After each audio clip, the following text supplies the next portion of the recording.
آج انشاءاللہ تعالی ہم سورہ ہود کی آیت نمبر 31 اور 32 پڑھتے ہیں اور ان آیات کو سمجھنے کی کوشش کرتے ہیں۔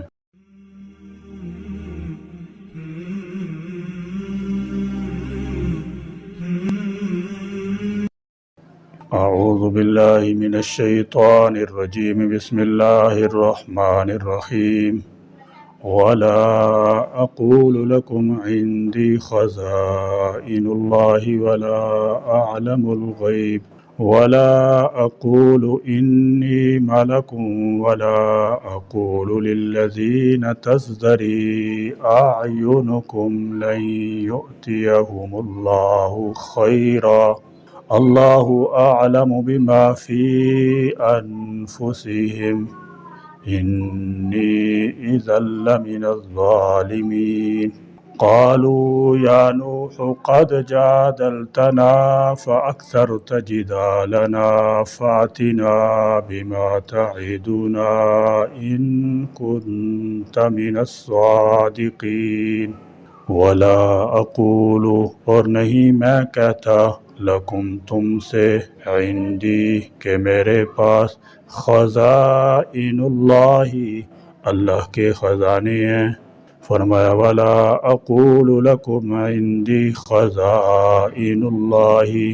یہ اس بات کا جواب ہے جو ان لوگوں نے کہی تھی کہ ہمیں تو تم اپنے جیسے ایک انسان نظر آتے ہو، اور یہ کہ ہم تم کو کسی بات میں اپنے سے برتر نہیں پاتے۔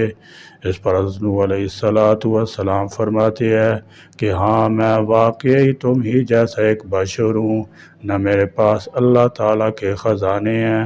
نہ میں غیب کی باتیں جانتا ہوں، اور نہ میں فرشتہ ہونے کا دعویٰ کرتا ہوں، یعنی اس قسم کی کوئی فوقیت مجھ میں نہیں ہے۔ میرا جو بھی دعویٰ ہے وہ صرف اتنا ہے کہ میں اللہ کا بھیجا ہوا رسول ہوں، اور اس نے مجھے سیدھی راستے کی ہدایت بخشی ہے۔ میرا یہ دعویٰ ناقابل تردید ہے، اس کی تم جس طرح چاہو آزمائش کر لو۔ اس سے پہلی آیات حضرت نوح علیہ السلام کی قوم نے آپ کی نبوت میں 3 شبہات وارد کیے تھے۔ ایک شبہ تو یہ تھا کہ ما نرا لکم علینا من فضل، ہم تم میں اپنے اوپر کوئی بڑائی نہیں پاتے، یعنی تم مال و دولت میں ہم سے زیادہ نہیں ہو۔ اس کے جواب حضرت نوح علیہ السلام نے فرمایا لا اقول لکم عندی خزائن اللہ، یعنی میں تم سے نہیں کہتا کہ میرے پاس اللہ تعالیٰ کے خزانے ہیں، لہذا تمہارا یہ اعتراض بالکل بے محل ہے، کیونکہ میں نے کبھی مال کی فضیلت جتائی ہے اور نہ دنیوی دولت کی توقع رکھنے کا تمہیں کہا ہے، اور اپنی دعوت کو مال کے ساتھ وابستہ بھی نہیں کیا۔ پھر تم یہ کہنے کے کیسے مستحق ہو کہ ہم تم میں کوئی مالی فضیلت نہیں پاتے؟ تمہارا یہ اعتراض محض بیہودہ ہے۔ دوسرا شبہ یہ تھا ما نراک اتبعک الا الذین هم اراذلنا بادی الرأی، یعنی ہم نہیں دیکھتے کہ تمہاری کسی نے پیروی کی ہو مگر ہمارے کمینوں نے سرسری نظر سے۔ مطلب یہ تھا کہ وہ بھی صرف ظاہر میں مومن ہیں، باطن میں نہیں۔ اس کے جواب حضرت نوح علیہ السلام نے یہ فرمایا کہ میں نہیں کہتا کہ میں غیب جانتا ہوں، میرے احکام غیب پر مبنی ہیں، تاکہ تم یہ اعتراض کرنے کا موقع ملتا۔ جب میں نے یہ کہا ہی نہیں تو اعتراض بے محل ہے، اور شریعت میں ظاہر ہی کا اعتبار ہے، لہذا تمہارا اعتراض بالکل بے جا ہے۔ نیز لا عالم الغیب فرمانے میں قوم پر ایک لطیف اعتراض بھی ہے کہ کسی کے باتوں پر حکم کرنا اس کا کام ہے جو غیب کا علم رکھتا ہو، جبکہ میں نے اس کا دعویٰ نہیں کیا، حالانکہ میں نبی ہوں، تو تم کس طرح کہتے ہو کہ وہ دل سے ایمان نہیں لائے؟ تیسرا شبہ اس قوم کا یہ تھا کہ ما نراک الا بشرا مثلنا، یعنی ہم تمہیں اپنے ہی جیسا آدمی دیکھتے ہیں۔ اس کے جواب میں فرمایا کہ میں تم سے یہ نہیں کہتا کہ میں فرشتہ ہوں، یعنی میں نے اپنی دعوت کو اپنے فرشتہ ہونے پر موقوف نہیں کیا تھا کہ تمہیں یہ اعتراض کرنے کا موقع ملتا کہ دعوت تو فرشتہ ہونے کا کیا تھا لیکن نکلے بشر، لہذا تمہارا یہ اعتراض بھی باطل ہے۔ وَلَا أَعْلَمُ الْغَيْبَ، اور نہ میں جانتا ہوں غیب، وَلَا أَقُولُ، اور نہ میں کہتا ہوں انی یہ کہ بے شک میں مالکن فرشتہ ہوں، وَلَا أَقُولُ، اور نہ میں کہتا ہوں لِلَّذِينَ، ان لوگوں کے لیے جنہوں نے تزدری حقیر دیکھتی ہیں اعینکم تمہاری آنکھیں۔ فرمایا وَلَا أَقُولُ لِلَّذِينَ تَزْدَرِي أَعْيُنُكُمْ، زَرَعْتُ عَلَيْهِ، میں نے اس پر عیب لگایا۔ باب افتفال میں جا کر افتفال کی تا کو دال کے ساتھ بدلنے سے ازدری یزدری ازدراءً بن گیا، جس کا معنی حقیر جاننا ہے، یعنی مجھ سے یہ امید نہ رکھو کہ میں تمہیں خوش کرنے کے لیے ان لوگوں کے بارے میں اس قسم کی جاہلانہ بات کہوں گا۔ مطلب یہ ہے کہ بیان کردہ چیزیں اللہ کے خزانوں کا مالک ہونا، عالم الغیب ہونا، فرشتہ ہونا، نبوت کے ساتھ کوئی تعلق نہیں رکھتی کہ ان کے بغیر نبوت مل سکتی، اور نہ ان چیزوں کے کسی شخص کے پاس نہ ہونے کا مطلب یہ ہے کہ وہ ہر خیر سے خالی ہے، اور جو شخص مالدار نہ ہو اسے اللہ تعالیٰ کی طرف سے کوئی خیر بھی حاصل نہیں ہو سکتی، بلکہ اللہ تعالیٰ قادر ہے کہ ناتوانوں کو عزت دیتا ہے اور عزت والوں کو دم بھر میں ذلیل کر دیتا ہے۔ اس وقت بھی یہ لوگ اپنے رب پر ایمان اور اس کے رسول کی پیروی کی بدولت تم سے زیادہ باعزت اور شریف ہیں۔ لَن يُؤْتِيَهُمُ اللَّهُ، کہ ہرگز نہیں دے گا انہیں اللہ، خیراً کوئی بھلائی، اللہ اعلم، اللہ خوب جانتا ہے، بما جو کچھ فی انفسہم ان کے دلوں میں ہے۔ فرمایا اللہ اعلم بما فی انفسہم، اگر ان کے دلوں میں ایمان اور اخلاص ہے تو اللہ کے ہاں ضرور اجر پائیں گے۔ تم اور میں مل کر بھی انہیں اس اجر سے محروم نہیں کر سکتے،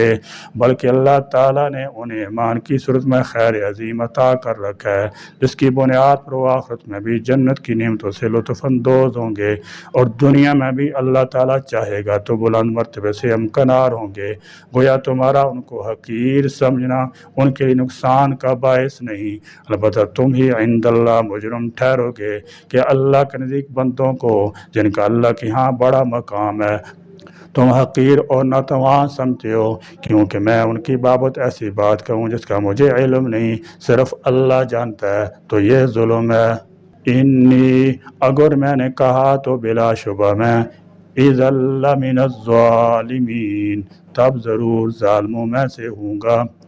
فرمایا اللہ اعلم بما فی انفسہم، اللہ ہی بہتر جانتا ہے جو کچھ ان کے نفسوں میں، ان میں اخلاص ہے یا انفاق، ان کی نیت کھری ہے یا کھوٹی، یہ اللہ ہی جانتا ہے، اور اس کا بدلہ بھی اسی کے ذمہ ہے، میرے اس معاملے میں کوئی ذمہ داری نہیں۔ ہم تو ظاہر کو دیکھتے ہیں کہ ایک شخص ضعیف ہے مگر ایمان قبول کرتا ہے، نیکی اور تقوی کا راستہ اختیار کرتا ہے، تو ہم اس کو اپنا ہی متبع سمجھیں گے، اور آپ کے کہنے پر اسے اپنی مجلس سے انہیں نہیں اٹھائیں گے، تاہم اس کے خلوص، ایمان، دیانت، صداقت کو اللہ تعالیٰ ہی بہتر جانتا ہے۔ فرمایا کہ اگر میں اس خیال سے غربا کو اپنی مجلس سے نکال دوں کہ اس طرح امیر لوگ ایمان لے آئیں گے، تو ایسا کرنے میں انی اذا لمن الظالمین، میں تو ظالموں میں سے ہو جاؤں گا۔ نہ تو کسی کو دین قبول کرنے پر مجبور کیا جا سکتا ہے، نہ اہل ایمان کو دھکیلا جا سکتا ہے۔ دین کی قبولیت اپنی مشیت و ارادے سے ہوتی ہوتی ہے، اس میں امیر غریب میں کوئی تفاوت نہیں، جو قبول کرے گا وہ فیض حاصل کرے گا، خواہ وہ غریب کیوں نہ ہو، وہ اللہ کے نزدیک پسندیدہ آدمی ہوگا۔ امیری اور غریبی تو اللہ کی حکمت کے مطابق آتی ہے، خدا تعالیٰ نافرمانوں کو بھی بڑی دولت عطا کر دیتا ہے اور کبھی مخلص بندے تکالیف میں برداشت کرتے ہیں، مگر ایمان کی بات ہی سب کے لیے بہتر ہے۔ ایمان قبول کرنے کے لیے کسی پر جبر نہیں کیا جائے گا۔ سورہ کاف میں موجود ہے، فَمَن شَاءَ فَلْيُؤْمِن وَمَن شَاءَ فَلْيَكْفُرْ، جو چاہے ایمان قبول کرے، جو چاہے انکار کر دے، جو کفر کرے گا وہ اپنے لیے جہنم کا سامان پیدا کرے گا۔ اگر میں عمراء کی طرفداری میں غرباء کو نظر انداز کر دوں تو ظلم کا مرتکب سمجھا جاؤں گا۔ کسی کو یہ غلط فہمی نہیں ہونی چاہیے کہ کسی بڑے آدمی کے ایمان لانے سے ایمان کی رونق میں اضافہ ہو جائے گا، جبکہ حقیقی رونق تو ایمان، تقوی اور عمل صالح سے ہوتی ہے۔ اسی کے ذریعے اسلام کو ترقی حاصل ہوگی۔ عروج اور ترقی کا مدار محض مال و دولت پر نہیں ہے۔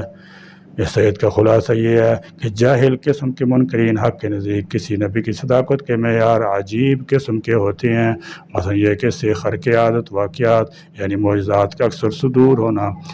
مٹی پر نظر التفات کرے تو وہ سونا بن جائے، وہ یہ بھی بتا سکے کہ فلاں چوری فلاں چور نے فلاں وقت کی تھی۔ ایسے طالب دنیا بھی نہ ہونا چاہیے کہ وہ عام لوگوں کی طرح کھاتا پیتا چلتا پھرتا ہو، نکاح وغیرہ بھی کرے، بلکہ اسے دنیا سے دلچسپی نہ ہونا چاہیے۔ اس آیت میں اسی جاہلانہ معیار صداقت کی تردید کی گئی ہے۔ حضرت نوح علیہ السلام کی زبان سے کفار کے ایسے مطالبات کا دو ٹوک فیصلہ سنا دیا گیا ہے کہ میرا ایسی باتوں کا ہرگز کچھ دعویٰ نہیں ہے، میرے پاس اللہ کے خزانے نہیں کہ میں مٹی یا پتھر پر نظر کرم ڈالوں تو وہ سونا بن جائے، میں غیب بھی نہیں جانتا کہ میں تمہیں بتلا سکوں کہ اس وقت تمہارے دل میں کیا خیال آ رہا ہے، میرا یہ بھی دعویٰ نہیں کہ میں فرشتہ ہوں کہ مجھے کھانے پینے کی احتیاج نہ ہو یا دوسرے بشری حوائج سے مبرہ ہوں۔ نیز جن لوگوں کو تم حقیر سمجھ رہے ہو میں ان کے مستقبل کے متعلق بھی کچھ نہیں جانتا، البتہ جس راہ پر یہ گامزن ہے اس بات کی توقع ضرور رکھتا ہوں کہ اللہ تعالی جل شانہ انہیں علم و حکمت اور دوسری بھلائیوں سے نوازے گا، مگر یہ بات میں دعویٰ کے ساتھ نہیں کہہ سکتا کیونکہ میں غیب کی باتیں نہیں جانتا۔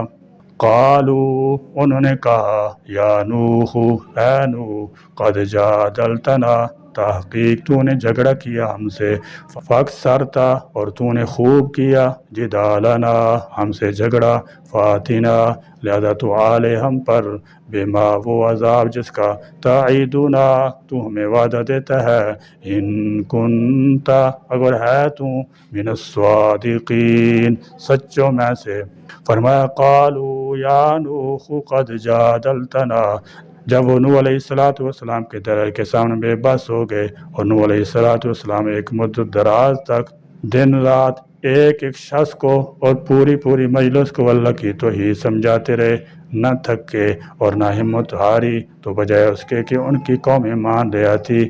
یا اللہ سے درخواست کرتی کہ اے اللہ اگر نوح کی بات سچ ہے تو اس کے لیے ہمارے سینے کھول دے، الٹا عذاب الہی لانے کا مطالبہ کر دیا۔ یہ اس بات کی مثال ہے کہ شرک انسان کو عقل فطرت الہی پر چلنے سے کس حد تک محروم کر دیتا ہے، اور اس کی بھی کہ مشرک پرانے زمانے کا ہو یا آخری پیغمبر صلی اللہ تعالی وسلم کی امت کا، دونوں ایک ہی طرح عقل سے خالی ہو جاتے ہیں۔ اسی پہلی آیات میں بھی اللہ تعالیٰ نے حضرت نوح علیہ السلام کے کفار کی طرف سے پیش کیے گئے شبہات کے جوابات ذکر فرمائے، اور کفار نے حضرت نوح علیہ السلام کے جوابات پر دو اعتراض کیے، ان کا ذکر ہے سعید میں۔ پہلا اعتراض، کفار نے حضرت نوح علیہ السلام کے جوابات کو بکثرت بحث اور جھگڑا کرنے سے تعبیر کیا اور کہا اے نوح علیہ السلام تم نے ہم سے جھگڑا کیا اور بہت ہی زیادہ جھگڑا کر لیا۔ یہ اس بات کی دلیل ہے کہ حضرت نوح علیہ السلام نے کفار کے ساتھ بہت زیادہ بحث فرمائی تھی، اور آپ علیہ السلام کی بحث اللہ تعالیٰ کی وحدانیت، اپنی نبوت اور حق کو ثابت کرنے کے لیے کی تھی۔ اس سے معلوم ہوا کہ حق کو ثابت کرنے کے لیے دلائل پیش کرنا شبہات کا ازالہ کرنا انبیاء کرام علیہ السلام کی سنت ہے، جبکہ دلائل کے مقابلے میں اپنے آباء و اجداد کی اندھی تقلید کرنا، جہالت اور گمراہی پر اصرار کرنا کفار کا طریقہ ہے۔ دوسرا اعتراض، حضرت نوح علیہ السلام کفار جس عذاب کی وعید سنائی تھی،